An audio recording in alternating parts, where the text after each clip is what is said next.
You want to know what cowardice is? You think you already know. Everybody thinks they know. You've seen it in movies 100 times, the man who breaks and runs while better men stand and fight. The weakling who hides in the foxhole while the real soldiers do the dying. The failure whose true character gets revealed when the shells start falling. That's the story you were told. And let me tell you something about that story. It's garbage. Not wrong in the details. Wrong in the foundation. Wrong in what it assumes about men, about fear, about what combat actually does to a human being. You've built your whole understanding of courage and cowardice on a myth, a comfortable lie that serves everyone except the men doing the fighting. Let me show you what I mean. Picture a replacement arriving at the front. Fresh uniform, clean rifle, full of training and confidence. He's memorized every page of the manual. He's passed every test they threw at him. He's told himself the stories soldiers tell themselves before they've seen the elephant, about how he'll perform, how he'll react, how his courage will carry him through. The old hands don't mock him. That's not what happens. They watch him the way you'd watch a wound that hasn't started bleeding yet. They've seen 100 men like him arrive. They know something's coming that he doesn't. They know his confidence is built on sand, and they know the tide is coming in. Within 72 hours, that replacement will be standing in snow while bullets crack past his ears, and everything he thought he knew about courage will evaporate like breath in the cold. That's how it is. See, the story you were told about cowardice goes like this. Some men are brave, and some men aren't. Courage is a character trait, like honesty or loyalty. You either have it or you don't. And when the moment comes, when the fire is hot and the bullets are flying, a man's true nature gets revealed. The brave ones charge forward, the cowards hang back. Simple as that. Clean story, makes sense. Lets you divide the world into heroes and failures. Hollywood loves it. The recruiting posters love it. The generals giving speeches from buildings that have never taken a mortar round, they love it most of all. But here's the thing about that story. Nobody who believes it has ever had to live by it. Ask yourself a question. Who benefits from the myth of cowardice? The brass benefits. They need soldiers who fear shame more than death, men who'd rather die than be called a coward. That fear of the label does half their job for them. It keeps men moving forward when every instinct screams at them to run. Civilians benefit. They need to believe they'd be brave if they were ever tested, which they conveniently never will be. The myth lets them keep believing. Lets them sit in their comfortable chairs and watch war movies and think they know what they'd do in a foxhole. The whole mythology of war benefits. The idea that combat is a crucible that reveals character, sorts the wheat from the chaff, proves who the real men are. It's a nice story, gives meaning to the dying, makes the survivors feel like they earned something. You know who doesn't benefit from the myth of cowardice? The men in the foxholes. The men whose nervous systems get ground down by conditions no human being was designed to handle. The men who break, not because they lack character, but because they've absorbed more than any man should have to absorb. Those men get handed shame on top of trauma. They get told their breakdown was a moral failure. They carry that weight for the rest of their lives. And that's the cost of the story you were told. The myth of cowardice isn't just inaccurate. It's not just an oversimplification. It's cruel. It takes men who've been injured, because that's what combat stress is, an injury, and it convinces them they deserved it. I've seen men carry that weight for decades. 10 seconds in the snow becomes a life sentence of believing their failures. They come home, raise families, build careers, and underneath it all they think there's something fundamentally wrong with who they are. Because one morning, under conditions that would have broken anyone, their system gave out. That's what the myth costs. Not just wrong, not just inaccurate, cruel. So if the story you've been told is garbage, if the comfortable lie about cowardice doesn't match what actually happens in combat, then we need to ask a different question. What does happen when a man freezes? What is that moment really? The movies show you a coward, and a coward looks like a coward. He's nervous from the start. He talks too much or too little. His hands shake. You can see it coming a mile away, and when the shooting starts, he does exactly what you expected. He breaks, he runs, he fails, while better men succeed. That's the movie version. Here's what actually happens. Two soldiers, same unit, same training, shipped over on the same boat. One of them spent the whole trip talking about what he was going to do to the Krauts. Couldn't shut up about it. Had all the bravado you'd expect from a man who'd never heard a shot fired in anger. The other one barely spoke. Quiet kid, kept to himself, didn't seem like much of anything. First firefight. Germans in a tree line, bullets cracking overhead, the whole world turning into noise and chaos. The talker is face down in a ditch, shaking so hard his teeth rattle. Can't move, can't think, can't do anything but lie there and wait to die. The quiet kid? He's returning fire, calling targets, moving when he needs to move, doing everything right, like he's been doing this his whole life. That's not the end of the story. A week later, the talker has found his legs. Whatever happened to him in that first firefight, he's worked through it. He's functioning, not perfectly, but he's doing his job. The quiet kid goes blank in the middle of an assault that wasn't even particularly bad. Stands there like somebody unplugged him. Same man who performed like a veteran 7 days ago. Now, he can't make his body do what his mind tells it to do. Neither man changed. The war just hadn't found their limit yet. That's what the movies get wrong. Not the small stuff, the explosions that look too clean, the wounds that don't bleed enough, the way everyone can hear each other talk in the middle of an artillery barrage. That stuff's trivial. What they get wrong is the fundamental mechanism. Movies need character consistency. The hero has to be heroic. The coward has to be cowardly. Story structure demands it. You can't have the guy who saves everyone in Act 1 turning into a useless wreck in Act 3 for no apparent reason. That's not satisfying. That doesn't make narrative sense. Combat doesn't care about narrative sense. In combat, the same man is hero on Tuesday and frozen solid on Wednesday. The one who charged the machine gun nest yesterday is the one who can't make himself climb out of the foxhole today. The pattern doesn't hold. The categories don't stay fixed. And here's the part that really breaks the myth. You can't tell beforehand who's going to freeze. The markers that seem obvious, bravado, confidence, physical toughness, how a man performed in training, they mean nothing. I've seen big men break and small men hold. I've seen loudmouths turn to jelly and quiet ones turn to iron. I've seen every prediction fail, because courage and cowardice aren't traits that combat reveals. They're states that combat produces. Think about what that means. You show up believing courage is something you have or don't have, like blue eyes or brown hair. Combat teaches you different. It teaches you that every man has a limit. The only variable is where that limit falls, and you don't get to know in advance where yours is. The careful ones die, the reckless ones live. The brave break, the scared hold. There's no pattern, no lesson, no moral to the story. Just chaos, and the human nervous system trying to keep up with conditions it was never designed for. The movies can't show you that. They need the story to make sense. Combat doesn't. Now, I'm not saying every man in combat breaks. Some don't. Some make it through months of fighting without ever hitting their limit, but that doesn't make them braver. It makes them luckier in their wiring, luckier in their circumstances, luckier in the roll of the dice that determines which shell lands where. The man who never froze isn't a different species from the man who did. He's the same species who happened to get a different draw. His nervous system happened to hold out a little longer, that's all.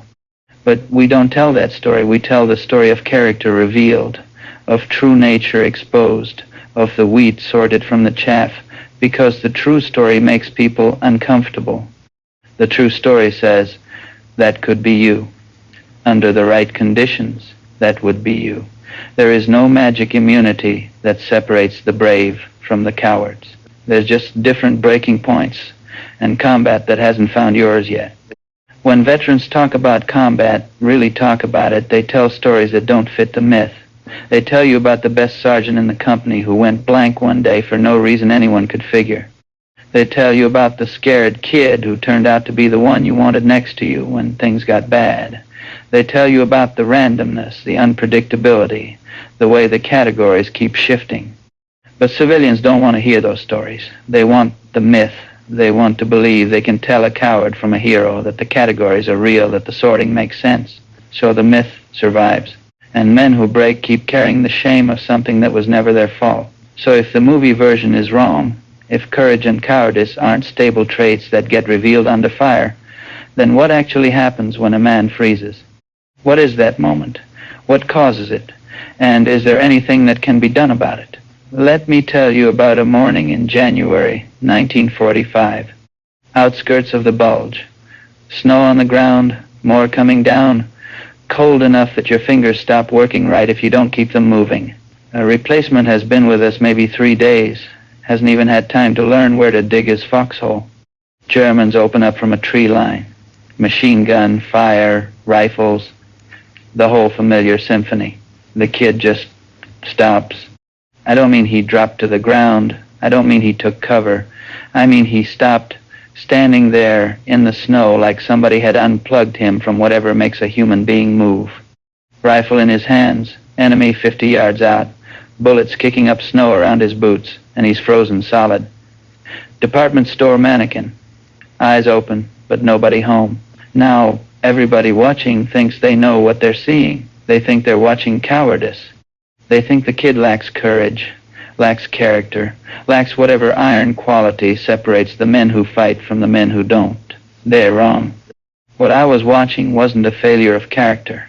It was a machine breaking down. It was a biological system hitting a wall it was never designed to hit. The human brain running into something so far outside its operating parameters that it simply quit processing. That kid didn't choose to freeze any more than you choose to flinch when someone swings at your face. His body made a decision his mind never got to vote on. Let me explain what's happening inside a man when this occurs. The human brain has 3 basic responses to overwhelming threat. Everybody knows the first 2, fight or flight. What nobody talks about is the third one, freeze. Freeze is what happens when the brain calculates that neither fighting nor fleeing will help. When the threat is too fast, too overwhelming, too inescapable for either response to make a difference. The system doesn't choose paralysis, it defaults to it. The circuit breaker trips. Think about what combat actually does to the body. Adrenaline floods the system. Heart rate doubles. Blood pressure spikes. Fine motor control disappears. Your hands shake. Your vision narrows. Time does strange things. Speeds up and slows down at the same moment. The thinking part of your brain, the part that makes plans and weighs options, gets shoved aside by survival systems that are older than language. You're not operating as a rational human being anymore. You're operating as a mammal trying not to die. Now add exhaustion, add hunger, add cold that seeps into your bones and never leaves. Add the cumulative effect of days or weeks of constant threat, where you haven't slept more than a few hours at a stretch, where every sudden noise makes your heart try to punch through your ribs, where you've watched friends die in ways that won't leave your memory. The nervous system has a budget. Every one of those stressors draws from it. And combat doesn't just drain that budget. It runs a deficit that gets worse every day. At some point, for some men, the budget runs out. The system says enough. It's not about courage or character or moral fiber. It's about the physical limits of what the human nervous system can sustain before it stops functioning. Every man has a breaking point. The only variable is where that point is. And you don't get to choose where yours falls. The kid who froze in the snow wasn't a coward. His brain was trying to protect him the only way it knew how when fighting and fleeing both seemed impossible. It was doing exactly what evolution built it to do, just in a situation evolution never prepared it for. Nobody told the brain there'd be machine guns. Here's what matters. He wasn't useless. He wasn't broken forever. He was a man whose system had temporarily overloaded. And what he needed, what could have brought him back, wasn't shame, wasn't punishment, wasn't a lecture about courage. What he needed was someone to reset the circuit breaker, someone to reconnect his mind to his body, to snap him back to the present, to remind him he was still alive and still had a job to do. That's what the myth of cowardice doesn't understand. It sees a frozen man and sees a moral failure. What's actually there is a biological one, and biological failures can be addressed. An injury, not a verdict. That distinction changes everything. Understanding why a man freezes doesn't unfreeze him. but it tells us something crucial. The problem isn't his soul. The problem is his nervous system. And that means the solution isn't judgment. The solution is intervention. So what do you actually do when one of your men turns to stone? The myth says, shame him, call him a coward, make him feel so bad about his failure that he'll do better next time. The myth is wrong. And getting it wrong costs lives. Let me tell you what a bad leader does when a man freezes. He shouts. He curses. He gets in the frozen man's face and calls him every name in the book. Maybe he shoves him, maybe he slaps him, maybe he leaves him there to get killed as an object lesson to everyone else about what happens when you don't have guts. I've seen officers do all of that, and I'm going to tell you why none of it works. When you scream at a frozen soldier, you're not addressing the problem, you're adding to it. Think about what's happening inside him. His nervous system is already at maximum overload. Every circuit is jammed, every alarm is ringing, every survival mechanism is telling him that danger is everywhere and nothing he does will help. He's not thinking clearly, he's barely thinking at all. The rational part of his brain has been shoved aside by something older and more powerful. Now you come along and you add more stimulus, more noise, more threat, more input that his already overwhelmed system has to process. You think you're shocking him into action. What you're actually doing is pouring gasoline on a fire. It's like trying to fix a short circuit by running more current through it. You might as well shame him for bleeding. The body doesn't care about your disappointment. But here's the part that really matters. The part that turns a bad moment into a lifetime of damage. After the firefight is over, after whatever happens, that frozen soldier is going to be alone with his thoughts. And if you've called him a coward, if you've made it clear that you see his breakdown as a moral failure, you've given him something to carry that's heavier than the trauma itself.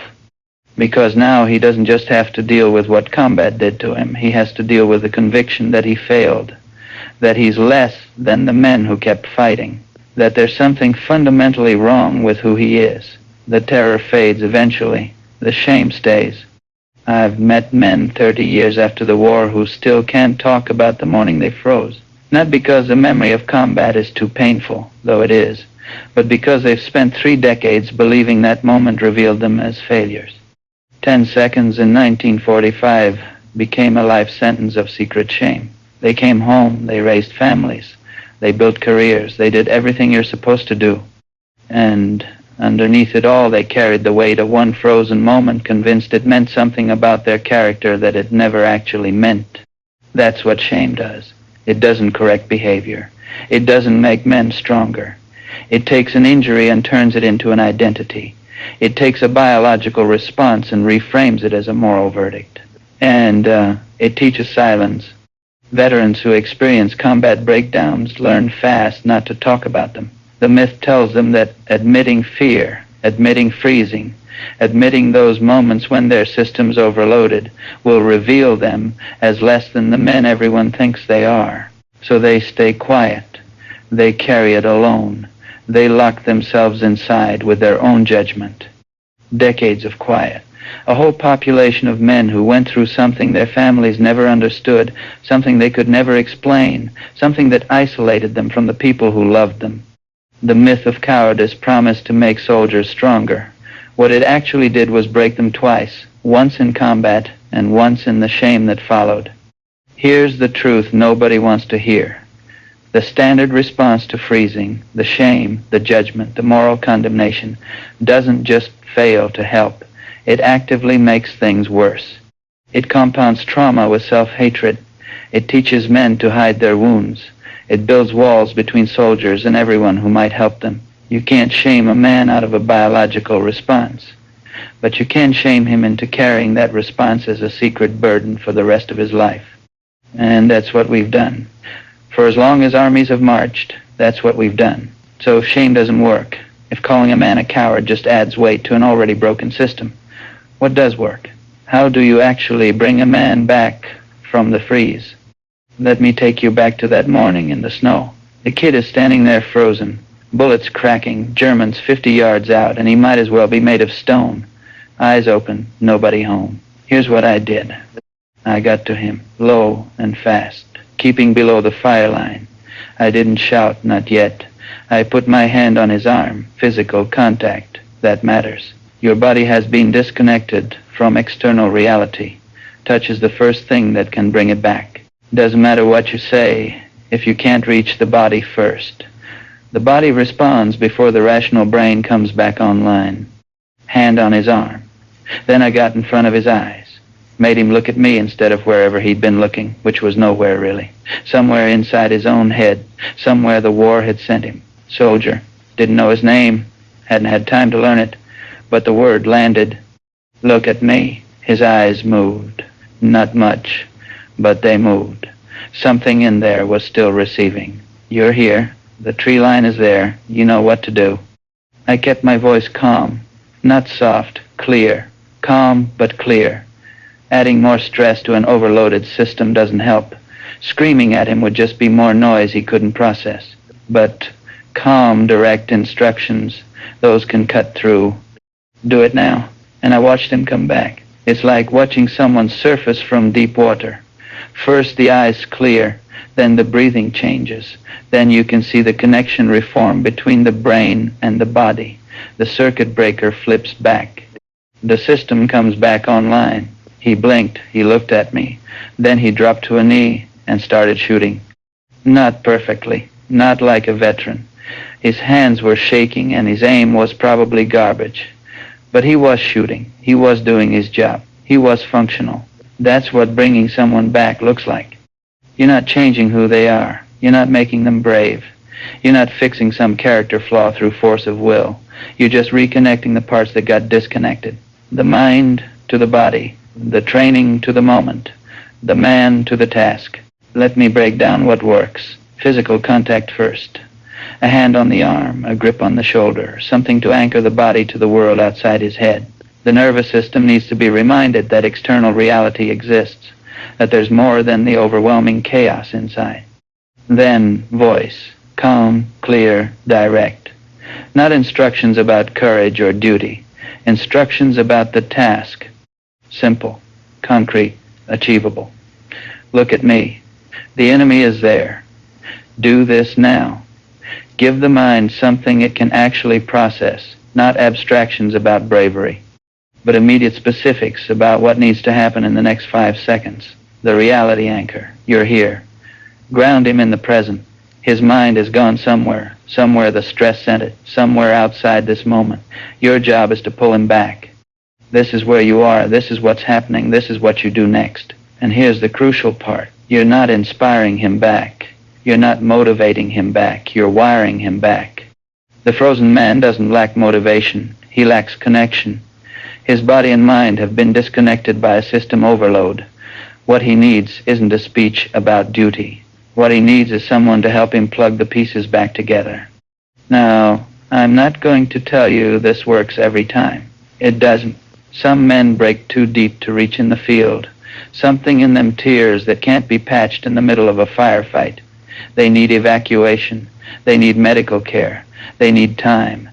No amount of calm voice and physical contact brings them back in the moment. That's not failure, yours or theirs. That's recognizing when an injury is beyond field treatment. Some wounds need a hospital. This is one of them. But for the ones you can reach, for the men whose systems have overloaded but not broken, who've hit the wall but haven't gone through it, the intervention works. Not magic, not miracles, just technique, physical grounding, calm voice, task orientation, reality anchoring. The men who come back from the freeze, they're not braver than the men who don't. They're not stronger or better. They're luckier. Luckier in their wiring, luckier in their circumstances, luckier in having someone there who knew how to reach them. That's what leadership actually looks like in combat. Not inspiring courage, not demanding sacrifice, not separating the brave from the cowards. Managing biology, keeping human beings functional under conditions that are fundamentally inhuman. Knowing that your men have limits, and working within those limits instead of pretending they don't exist. A leader's job is to snap the mind back to reality, not to judge the soul. That's a different kind of leadership than what they put in the movies. It's not as dramatic, not as inspiring, not as satisfying to watch, But it's what actually works, and it's what actually preserves your fighting force instead of destroying it. We've learned a mechanism now. We've learned the intervention. We understand what freezing is and what to do about it. But there's a bigger question hiding behind all this. What does it mean that we've been wrong for so long? What does it mean for the men who went through it, who froze, who broke, who were told their biology was their shame? What do we owe them? Now we need to talk about what we owe. Not in the abstract, not some vague notion about honoring service or respecting sacrifice. I mean something specific. I mean a debt to actual men who were injured, then told the injury was their fault, and who've carried that lie for decades. Every man who froze in combat and was told, or told himself, that he failed morally, we owe him a correction. Let me show you what I mean. Picture a man, decades after the war. He came home, got married, raised kids, built a life. By every measure that matters, he succeeded. Good job, good family. Respected in his community. Nobody looking at him would guess he's carrying anything. But he is. There's a morning he can't talk about. Not because the memory is too painful, though it is, but because of what he believes that morning means. 10 seconds in the snow when his body refused to do what his mind commanded. 10 seconds when he stood there frozen while other men fought. 10 seconds that, in his understanding, revealed something broken in his character. He's never told his wife. His children have no idea. The weight of that morning sits underneath everything he's built, this secret conviction that he's not the man everyone thinks he is. And here's the thing, it was never true. What happened that morning was biology, not character. His nervous system did exactly what any nervous system would do under those conditions. The injury was an injury no different from a broken leg or a torn muscle, but nobody ever told him that. Nobody ever said, what happened to you was a mechanical failure, not a moral one. So he's carried it for 50 years, 60, however long he's got left. That's what the myth of cowardice costs. Not just pain in the moment, pain that lasts lifetimes. Men walking around with wounds that never healed because we convinced them they deserved the wounds. The myth demanded silence. Think about what that means. Veterans who experienced combat breakdowns learned fast that they couldn't talk about them. The myth told them that admitting fear, admitting freezing, admitting those moments when their systems overloaded would reveal them as less than the men everyone thought they were, as failures, as cowards. So they stayed quiet. They came home to families who loved them but couldn't understand them. They built relationships with wives who knew something was wrong but couldn't name it. They raised children who sensed the distance but couldn't cross it. The myth locked everyone out. I've met families who spent decades wondering why Dad couldn't talk about the war, why Grandpa got that look sometimes, that faraway stare that meant he was somewhere else entirely, why the man who should be proud of his service seemed haunted by it instead. They never knew about the morning he froze. They never knew he'd been carrying the shame of it like a stone in his pocket, year after year after year. They never knew because he couldn't tell them, because telling them would mean admitting to something the myth said was unforgivable. The myth doesn't just hurt veterans. It hurts everyone who loves them. It builds walls between men and the people who might help them. It turns a shared burden into a solitary one. It convinces men they have to carry alone what they should never have been carrying at all. We owe these men a correction, not pity. They don't want pity. Not gratitude, though they've earned that too. What we owe them is simpler. The truth. The truth that what happened wasn't their fault, that their biology isn't their character, that freezing under conditions designed to break human beings doesn't reveal weakness, it reveals humanity. Here's what we can tell them if they'll listen. You weren't a coward. You were a man whose nervous system hit conditions it was never built to handle. Your brain did exactly what it evolved to do. It tried to protect you when fighting and fleeing both seemed impossible. That's not failure. That's biology. The man who kept fighting next to you, he wasn't braver than you. His system just hadn't hit its limit yet. Different wiring, different circumstances, different luck. That's the only difference, the only one. You deserved treatment, not judgment. You deserved understanding, not shame. And if nobody ever told you that, If you've carried the weight of that morning for years or decades, believing it meant something about your soul that it never actually meant, I'm telling you now, you weren't less than the men who kept fighting. You were the same. The myth drew a line between brave and coward. The line was imaginary. It was always imaginary. And you've been standing on the wrong side of an imaginary line for longer than anyone should have to stand anywhere. That's the debt we owe, the correction we can finally make. Understanding the biology doesn't just help the soldiers who haven't gone to war yet. It offers something to the ones who already paid. Release from a shame they never deserved to carry. And it offers something to their families too. An explanation for the silence, a reason for the distance, a way to finally understand what their father or grandfather has been carrying all this time. The myth created isolation. The truth can end it. But there's another piece to this. Another reason why getting the biology right matters. It's not just about releasing shame from the past. It's about building something stronger for the future. Understanding cowardice correctly doesn't weaken armies. It makes them stronger. There's going to be resistance to what I'm saying. Some people are going to hear this and think I'm going soft, making excuses, lowering standards. They're going to say that shame serves a purpose, that the fear of being called a coward keeps men fighting when they'd otherwise break, that if we take away the stigma, we take away the motivation. Let me tell you why that's wrong. An army that destroys its men with shame isn't stronger than one that preserves them with understanding. It's weaker, and I can prove it. Picture two units facing the same conditions, same enemy, same terrain, same odds. One unit has leaders trained the old way, shame the weakness out of them, call them cowards when they freeze, treat every breakdown as a moral failure. The other unit has leaders who understand the biology. They know what freezing actually is. They know how to recognize the signs of overload before the breakdown happens. They know how to bring a man back when his system gives out. Watch what happens over time. In the first unit, men who freeze get shamed. Some of them are lost permanently, evacuated, court-martialed, or just checked out mentally, even if their bodies are still present. The unit treats them like contamination, like their weakness might spread. The men who are still functioning learn a lesson. Don't ever show weakness. Hide it if you feel it coming. Don't ask for help. So they don't ask for help. They keep going until they shatter instead of bending. Problems go underground instead of getting addressed. Men who might have been saved with early intervention break completely because they were too afraid of the stigma to let anyone know they were struggling. And the men who are still standing, they're fighting for leaders they don't trust. Because they know that if they ever freeze, if their limit ever comes, they'll be treated like failures instead of injuries. That's not strength, that's a force eating itself. Now look at the second unit. A man freezes. His leader gets to him, uses the intervention, physical contact, calm voice, task orientation, brings him back. The man fights through the rest of the day. He knows what happened to him, and he knows it wasn't held against him. He knows his leader sees him as a human being with limits, not a machine that failed.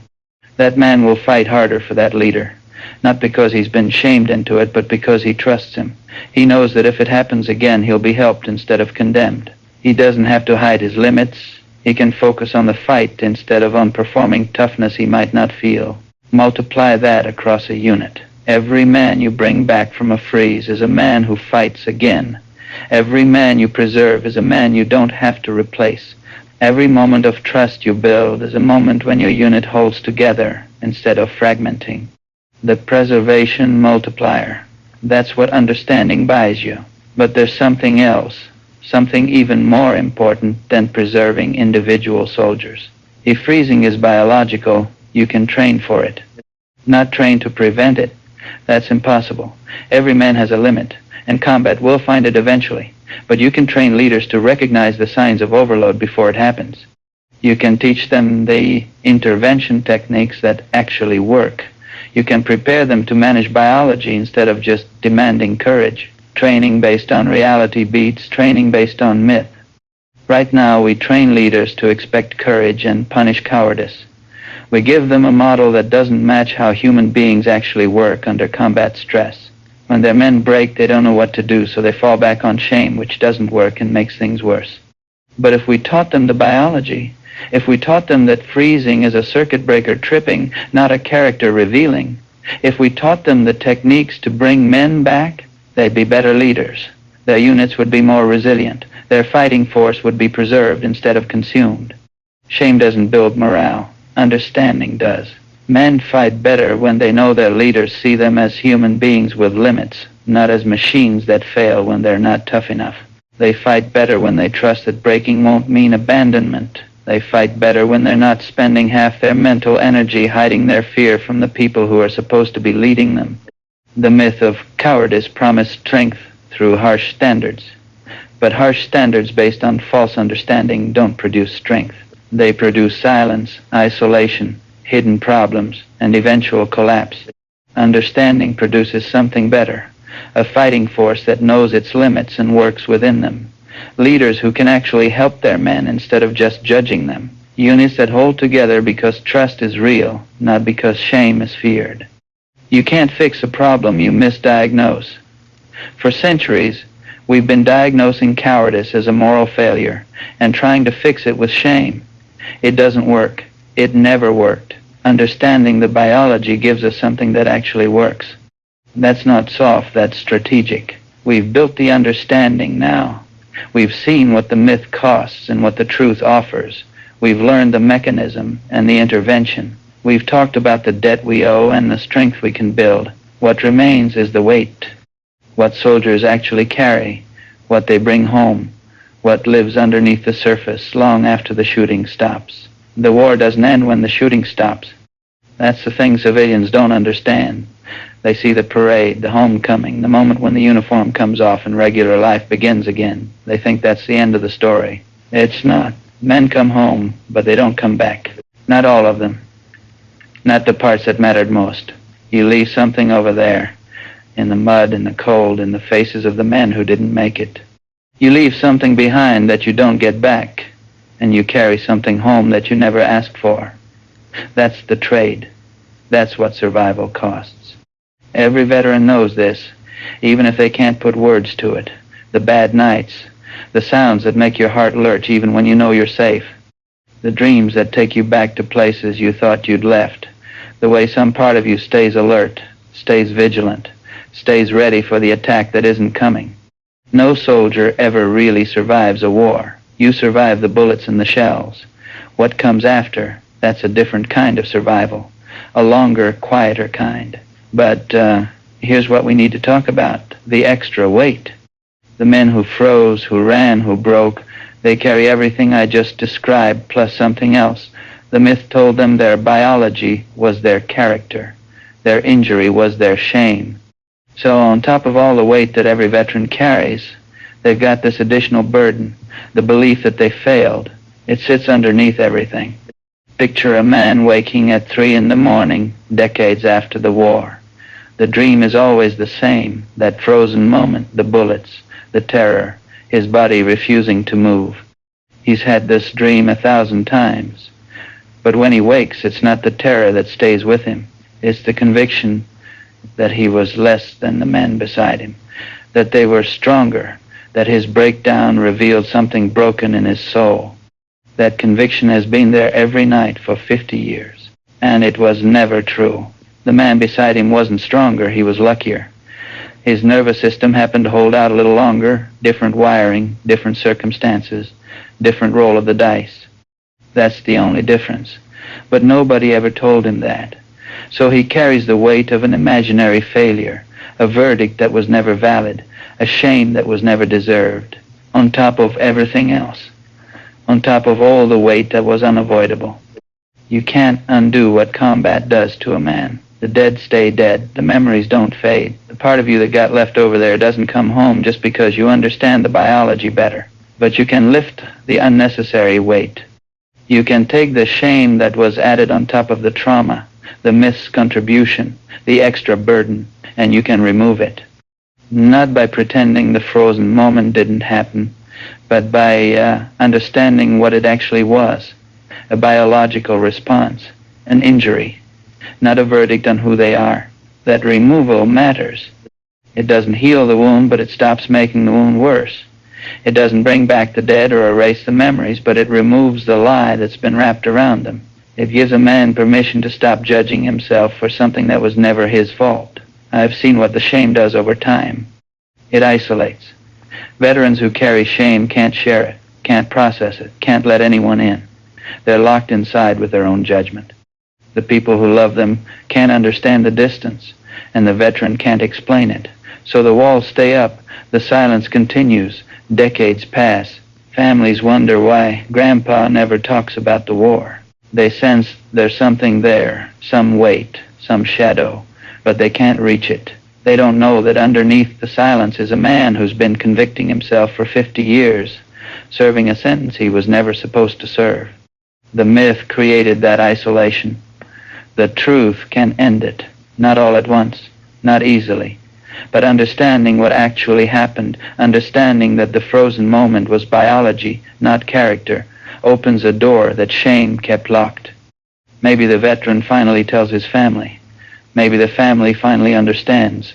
Maybe the weight gets shared instead of carried alone. Maybe something heals. That's what the truth offers. Not magic, not overnight transformation, just the possibility of release from one specific burden, the belief that what happened was a moral failure. Everything else, the memories, the dreams, the vigilance that never quite turns off, that stays. That's the price of survival. That's what every veteran carries. But the shame, the extra weight, that can be lifted. Let's go back to where we started. A kid in the snow. January 1945. Germans in the tree line, bullets kicking up powder around his boots, rifle in his hands and nobody home behind his eyes. Frozen solid while the world exploded around him. We've talked about what that moment was, a circuit breaker tripping, a nervous system hitting its limit, biology doing exactly what biology was built to do in the face of overwhelming threat. We've talked about what the myth called it, cowardice, failure, the revelation of a flawed character. We've talked about what it costs when we believe the myth, decades of shame, isolation, families locked out, men carrying weight they were never supposed to carry. And we've talked about what we owe, a correction, a release, the simple truth that was never told. Now let me tell you what that truth actually sounds like. If you froze under fire, if your body stopped responding, if your mind went somewhere else, if you failed to do what you'd trained to do and believed you should do, listen to me. You weren't a coward. You were human. Your nervous system hit conditions it was never built to handle, and it responded the only way it could. That wasn't failure. That was biology, the same biology that works the same way in every man who ever lived. The man who kept fighting beside you, he wasn't braver than you. His limit just hadn't arrived yet. Different wiring, different load, different luck, and when his system hit the wall.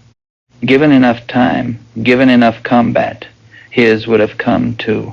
Every man has a breaking point. He just hadn't found his. The myth drew a line between you and him.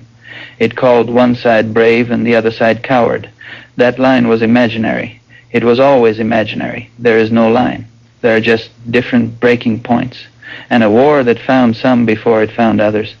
What happened to you was injury, not verdict. You deserve treatment, not judgment. Understanding, not shame.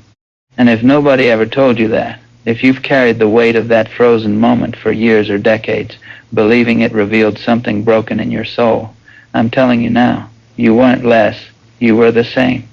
The only difference was where your limit fell, and you didn't get to choose that. Nobody does. That's the truth we can tell. That's the correction we've owed for so long. The myth of cowardice was never just wrong. It was cruel. We told men that their biology was their character, that their injury was their shame, that a moment of overload revealed something permanent about who they were. That lie cost men more than combat ever did.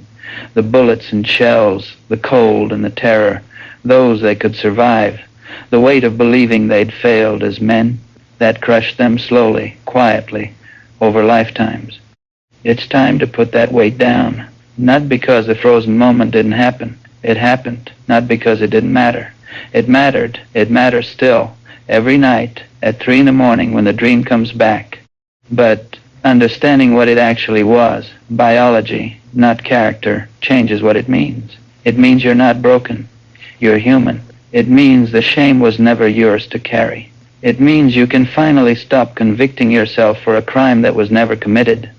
We've sent men to war for as long as there have been wars to fight. And for just as long we've told them the lie about cowardice, the comfortable story that separates the brave from the failures, the heroes from the shamed. That lie has added weight to men already carrying more than they should. The real heroes, many of them didn't come back. And many of the ones who did carry that imaginary shame, the weight of a judgment they pronounced on themselves because nobody told them the truth. No soldier ever really survives a war. That's the price of combat, and there's no avoiding it. The memories stay. The vigilance stays. The part of you that got left over there doesn't come home. But some men carry extra weight they never needed to carry. The weight of shame for something that wasn't their fault. The burden of a verdict that was never valid. The isolation of a secret they thought they could never tell. That weight is what we can lift, if we're willing to tell the truth, if we're willing to say to every man who ever froze, ever broke, ever failed to meet the impossible standard of the mythical fearless warrior, your biology isn't your character. Your injury was injury, not verdict. The line between brave and coward that you've been standing on the wrong side of for all these years, it was never there. It was never there. And you're finally free to stop believing it was.